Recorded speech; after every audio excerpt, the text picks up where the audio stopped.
and we're talking about three things really, three submissions. And those three submissions are the head arm choke, the triangle for mount, and the rear naked choke. The way I want to structure the video is I want to, for each one of these submissions, is I want to talk about details pertaining to leading up to the submission, so the stuff we do before. Then I want to talk about details how to do the actual submission. And then lastly, I want to talk about what to do if you're playing defense for someone else who's trying to do this submission onto you. Before I get into it, I want to talk about three things first. First is I want to say that jiu-jitsu is a lot like chess in the sense that there is no single right answer. It's very subjective. Everybody has different strategies. Everybody has different preferences. There is no single right answer. If you can make something work, even if it doesn't have a super complicated name to it, or if you just think of something in the moment and it works, it works. Don't get lost in having some sort of objective idea of how to go about things. And I say this because I don't want to tell you all this information and then you be like, oh, this is the only way to do it. When in reality, that's not the case. There's many different ways you can go about doing the same thing. Another thing I want to point out as well is that you might be trying one thing, you might be trying one submission, and then you might want to switch it up. Because, okay, you might be trying one submission and then it's not really working because the other person's playing really good defense. And in that case, you might switch to another either submission or position. So I might be trying to get a head arm choke and I can't get it to work, so I might switch to doing something else. Meaning you don't have to try something and go all the way through it. You can give stuff up and move on to something else. And so yeah, lastly, one more thing I want to say before we actually look at the submission is that as a general rule of thumb, I try to value position over submission. Meaning whenever I'm wrestling, I want to try to my primary goal is to get into a more stable, a more dominant position as opposed to immediately going for a submission right off the bat. And the idea, the thinking behind that is that once I'm in a more stable, more dominant position, I can use the stability I have from that to control him and then to use that stability to go for a submission, and it makes it more effective. You don't have to do that. And what that looks like in real life is this. So this is called mount. I am on top of Evan, and I'm gonna do the head arm choke. One of the first things I do when I get on mount is I don't actually go for submission. Instead, I focus on doing these three things to make sure that I'm in control. Okay, and this leads up to the first choke we're gonna talk about, which is the head arm choke. Okay, I'm just gonna tell you these three things first. These three things are, when I'm on a mount, first, I want to wrap my legs around his legs like this. I don't know if you can see the camera very well. Both of my feet are wrapped around both of his legs. It's not one or the other, it's both, as much as I can. Two is I want to get my arms underneath his body and I want to connect them for stability. So notice how one of my arms is underneath his head and the other one's underneath his shoulder. And I'm connecting them and grabbing onto each other. And then thirdly, I want to keep my head tight to him. Okay, I don't want my head to be all the way up here doing something else. I want to have my head tight to him. And the idea of these three things is that I want to keep as much of my body weight on as much of his body weight as possible in order to control him. Another key detail with this, as well as with stability in any other scenario, is I want my hips above his hips. As a general rule of thumb, I want to focus on the legs more than the arms, and I want to keep my hips above his hips, and I want to keep my legs wrapped around his legs, as opposed to the opposite. Now for the head arm choke, let's talk about the head arm choke. So again, these three things I just mentioned to you, these are three ways to gain control once I get into mount so that I can keep him from bucking him off of me. Keep him from bucking me off of him, okay? Because as soon as I get into mount, what is he gonna do? He's gonna start bucking me, he's gonna start pushing me, he's gonna start struggling, all these other things, right? But I don't want that to happen because I don't want to get off of him. I want to stay on top of him. And so I do these three things. My feet, my arms, my head, every part of my body is on every part of his body, controlling him with my body weight. And I'm squeezed and tight to him. I want him to be very uncomfortable. I don't want him to be comfortable, and I don't even want me to be comfortable. I want to get very tight and close. So the head arm choke is from mount. The idea of the head arm choke is one of his arms is going to be draped over himself, and it can happen with either arm. It doesn't have to be this arm, it doesn't have to be that arm, it can be either or. The idea of it is that this is a blood choke, meaning there's two different types of chokes. There's blood chokes and there's air chokes. Blood chokes meaning I'm squeezing, I'm applying a pressure to both of his external carotid arteries on either side of his neck, and this causes him to lose unconsciousness, but of course he'll probably tap before he does that. The other type of choke is called an air choke. An air choke means I'm not actually putting him unconscious, I'm actually just applying a lot of pressure, a lot of weight, a lot of squeezing to his trachea here, and it's kind of like a pain tolerance thing, right? They usually tap whenever they can't handle anymore. In general, we want to go for blood chokes. We don't want to go for air chokes just because it's courtesy and it's better, it's more effective. And so with this head arm choke, it's going to be a blood choke. And so again, there's two sides of his neck, okay? Two sides I want to put pressure on. On one side of his neck, it's going to be the antecubital fossa of my arm pressing out against it. And on the other side of his neck is going to be his own shoulder blade that's going to be pressing against it. Now to do this, the first part is, of course, I get control. Secondly, I want to get this arm underneath his head. And I can do it in either configuration, meaning I can either do it such that this left arm's underneath or this right arm's underneath. In this case, I'm going to do my left arm. And the way I do that is I'm going to take my other arm, the arm that's not underneath his head, I'm going to manually grab onto his head and pick it up like this, and then I'm going to cinch this other arm underneath him such that my bicep is right on his neck, specifically underneath his chin. I don't want to be above, I don't want to be too high up like this. I want to be farther down. See how like this is farther up, this is farther down? I want to be farther down, I want to be underneath his chin, because you're not trying to squeeze his chin, you're trying to squeeze his carotid artery. Okay, and then another thing, to make this tighter, and again, this is our goal. Our goal is to make this as tight as possible. Another way to make this tighter is I'm going to simultaneously use my free hand, push his head to the left this way, while simultaneously pulling my other arm that way. So I'm pushing his head this way, and I'm pulling my arm that way such that it gets tight. Next, I want his arm to be draped over him like this. Naturally speaking though, he's going to be fighting back. He's not going to want me to do that. And so the way I fight back to him not allowing that is I'm going to get my arm underneath his tricep here, like this, okay? And I want all the way up like this. You get your arm underneath the backside of his tricep like this, and then I'm going to grab onto the ground, and I'm going to crawl up like this. I'm going to keep crawling. And the idea of the crawling, I don't really understand it completely, but you get traction with the ground. And once you get up to a certain point with this arm draped over you like this, I want to get as high as I can, okay, as much as I can, while maintaining my other arm and where it is. I'm actually going to do this next part, which is a little weird. I'm going to manually use my head to get it over to the right side of this arm. As you can see right now, my head relative to this arm right here is on this side, and then what I'm going to do is I'm going to get my head to the other side, okay? You have to move your head to the other side of his arm. And again, leading up to that, I got my arm underneath his arm and I'm crawling. And then once I get to some point, I'm going to simultaneously use the arm to push this over and push my head over, okay? You want your head over here, and you want his arm to be draped over himself, okay, as much as possible. This next part has to do with making the choke tighter, not doing the choke itself, okay? And that is, I'm going to use my other arm, this free arm here, and I'm going to grab the bottom of his shoulder blade, like this shoulder right here, and I'm going to manually push it up and to the left while simultaneously getting my head underneath it, like this, okay? I'm pushing it up and to the left, and I want to get my body weight deep. I don't want to be super high like this. I want to get it to be down here, okay? And I want to make everything tight. And while I'm doing this, I'm grabbing his shoulder to push it this way, while this arm, I'm trying to get it to go that way. Okay, we're making it tight. And I get it very tight all the way down. And then once I get it tight like this, what I'm going to do is I'm going to use this arm that's underneath his neck, and I'm going to grab onto my other arm like this. Now, this last part has to do with making it tighter even a little more. That is, once I get it like this, I'm going to move to the right and to the left, right and to the left, right and to the left, and I'm going to squeeze, or not squeeze, I'm trying to get this tighter. I'm not actually squeezing right now, I'm just making it tighter. Once I get as tight as I want by moving to the left and to the right while bringing this arm farther that way and getting this deeper, my body weight underneath the shoulder like this, I can do one of two things. I can squeeze from here and do the submission here, or I can move off of mount and I can squeeze here, or I can also crawl up like this. So I can put more of my body weight into it. Either way, just remember that the entire idea of this submission is that I want one of his arms through. I want one of his arms through, not both and not neither. If both of his arms are up and through that pocket, it won't work. If neither of his arms are through the pocket, it won't work. Okay?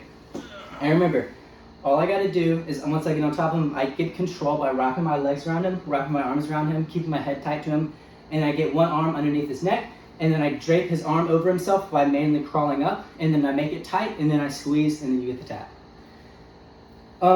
So let's talk about the next submission. The next submission is called the triangle from mount. Again, this is mount. Usually when you do the triangle, it involves wrapping your legs around him in kind of the same configuration as we just talked about, but we're usually doing it in a different position called guard. In this case, is from a position that's not normally done. And that is, what we're going to do with this is, we're going to have one side of your leg wrapped around underneath his head, just like we did before, and then the other is going to connect to your other leg, and then you're going to make it really tight. That's the general idea. Bless you. Anyways, so like I said, if I'm trying to do the head arm choke, again, that involves getting one of his arms above the other. And say he's playing really good defense, meaning in this case, he's keeping both of his arms down, okay? I'm trying to get one of his arms up so I can do the head arm choke, like I said before, but he's doing defense, he got them both down, I can't do it. In this case, like I said before at the beginning of the video, I might switch from attempting this submission to going into a different submission. In this case, it would be the leg triangle. And the reason why I switch is because one, the thing that I'm trying isn't working, and two, through the process of me trying that original submission, it actually opens up a better opportunity to try something else that would probably be more effective. In this case, the reason why a triangle from out would be more effective is because in order to make it work, in order to make the triangle work, I have to step over like this, and it's easier for me to step over and to do the rest of the submission if the arm of the side that I'm stepping over is down, okay? If, for example, both of his arms are up, and I try to step over to do it, it won't work. But because I was trying the arm triangle, and his arms are down to attempt to stop me from doing that, both of his arms are down, therefore the first part is easier, okay? So that's just a little bit of how they play into each other. The leg triangle though, what it's gonna look like is I'm gonna step over with one of my legs. It can be the right or the left. Before I step over though, I want to have whatever leg I'm not stepping over with, the knee of it, to be kind of high up, like this, okay? Kind of like that. I don't really want all the way down. Okay, so I'm stepping over this leg, and I want this knee to be kind of high up. I don't want to make it too obvious though that when I move my knee up, I want it to be kind of subtle, because this can be a bit of a telltale sign for what I'm about to do, okay? And once you do that, what you're going to do, again, this is the hardest part of the triangle from out, which is stepping over. You can step over and you can do everything else from there. You pretty much have a home run. Just know that this is the hardest part, okay? When I step over like this, he naturally is going to use the side of his body that his arm is that I'm stepping over to fight back, okay? Which is why when I step over, I want to do what follows after stepping over very fast. Otherwise, he's probably going to do something to counter it, okay? So let's talk about that. So say you get a successful step over like this. The next thing I'm going to do, and again, I'm going to emphasize it again, you want to do it very fast. Do it all at once. So I step over, and then I'm going to grab his head. I'm going to lift his head up, and then I'm going to slide my leg underneath his head like this. And the way I want to do it is I want it to be very tight against his neck like this. I don't want it to be all the way out here. I don't know if you can tell with the camera, but there's a lot of space between this. I want his neck, the side of his neck, to be very flush against the back of my knee. So that's why when I pick his head up, I'm going to use that to get as tight as possible. The next thing I want to do is I want to drape this other arm, because again, the way this works is one side of his neck is being attacked by this knee, and the other side is being attacked or squeezed up against by his own shoulder. And the way I want to get the other shoulder to do that is I'm going to manually grab the back of his tricep. I'm not grabbing his wrist. I'm grabbing the back of his tricep like this, and I'm draping it over him like this, okay? And then after I drape it over like this, what I'm going to do next is notice how this foot is where it is, okay? What I want to do next is I want to get this foot under, I want to get them underneath each other like this. What I mean is like this. See, now my foot is locked in with my other leg. And once I get here, it's from here that I want to make it tighter and tighter and tighter until he taps. And the way I make it tighter is I'm going to make sure this arm is draped over as much as possible. If this arm is all the way over here like this, I want to manually grab it and drape it over as much as I can. I also want to lift up his head, and I want to get up to an angle. I don't want to be straight with his body. I want my body to be angled more so this way in this case. And I also want to grab onto my own foot, this foot, and I want to pull it more into the choke like this, okay? And again, I'm draping his arm more. I'm pulling his foot more into the choke. And then I can also put my body weight into it. I'm going to squeeze my legs. Like as if you're doing a rear naked choke, you squeeze your biceps. I'm going to squeeze my legs, and I'm going to get more so to the angle and get as much of my body weight into it as possible. So yeah, that's the second one. The third and final submission I want to talk about, can you face this way?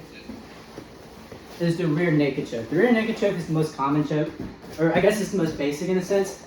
Now, one thing I want to note before we do this is that the most important part of the rear naked choke is your legs. Okay? There's two things that's wrapped around his body to keep you connected to him, and that is your arms and your legs.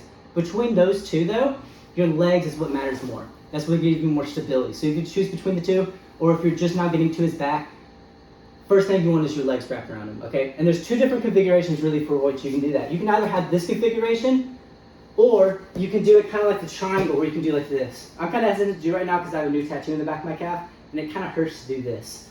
But it's one of two ways. You can have it like this or the other way. It's kind of preference as to which one you want. When you do this way though, one thing I want to say is do not lock your feet like this. Otherwise, there's something he can do, which I'm not going to go over, to kind of crush your feet. So don't lock them like this, have them more like this. And so the next thing is your hands. The way that I want to have my hands wrapped around him initially probably is a seat boat grip, meaning one arm's underneath his armpit and the other one's on top of his shoulder, and I'm going to connect the two. Okay, this is called a seat boat grip. And then lastly, what I want to do is I want to roll to one of two sides. I either want to roll to that side or that side, depending on which choke I do. If I want to do it like this, I'm going to roll to that side. If I want to do it like this, roll to that side. So I'm going to do it like this. I'm going to roll to this side. And then, again, I want to keep my feet wrapped around him. I want to get a seat boat grip. And then when I switch to the actual choke itself, what I want is there's going to be a reaping hand and there's going to be a non-reaping hand, okay? The reaping hand is the one underneath his neck, underneath his chin, sorry. And this one, I want my elbow to be in front of his trachea. Okay, not like this. I want it to be very much so wrapped around his neck, and I want the elbow underneath, like directly in line with his chin, his nose, everything, okay? And then the other thing is I want to use this reaping hand to grab onto my own bicep, and then this other hand that's not reaping, I want it to be on his head, and I want my head to be tight against his head so that it's more, I'm just much closer to him, okay? And then it's really easy once you get your arm underneath his neck to squeeze and get the tap. The hardest part with this, again, is making sure, one, that you get your legs wrapped around him, and two, that you can get your arm underneath his neck, or his chin, sorry. Those are really the two hardest parts. I personally find the chin part a little harder, though I will say the legs part come first, okay? So just remember the order of events there, okay? Now, when he's struggling, when he's fighting against you, he's going to be doing a few things to fight that, to fight you getting your arm underneath his chin. One of those things is he's going to be pressing his chin down like this. Another thing is that, of course, like I said before, you have your arms wrapped around him. He's going to be hand fighting, meaning he's going to be fighting your hands, he's going to be breaking up. And then lastly, the third thing he's probably going to be doing is he's going to be trying to get your leg hooks off of him, some way or another. Another final thing you could do is he might try to turn 180 degrees, where his entire body would turn like this. In this case, you kind of lost the submission. So if he's trying to turn 180 degrees, make sure that in order to counter this, that you have a good, that you're very tight to his body. The more tight you are to his body with your legs, the less likely he is to turn 180 degrees, which is why whenever I get to his back, I try to do this configuration with my legs so that I'm much more tighter to him, and so that I'll follow him wherever he goes. All right? Another detail is I want to make, whenever I do this configuration, I want to make it as tight as possible. I kind of said that already. A third detail is if he's hand fighting really well, one thing I might try to do is I might try to grab this arm and I might tuck it underneath my leg like this, and then I have one of his arms neutralized. And because the leg is usually stronger than an arm, it's likely that he might not be able to muscle his way out of it. And therefore, in this situation, I have my two hands going against one of his hands. Another troubleshooting thing you can try if he's doing a really good job protecting himself is you can manually grab his chin and pull it up like this to slide your other arm through it, like this.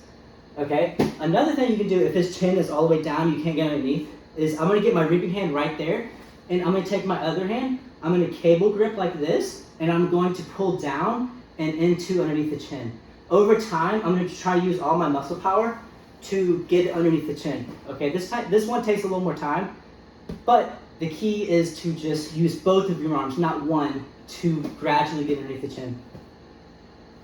And so yeah, so that's all about the offense. I just want to lastly, before I end the video, I want to talk a little bit about defense for all of these, which is here, lay down like on your back. Maybe the other way.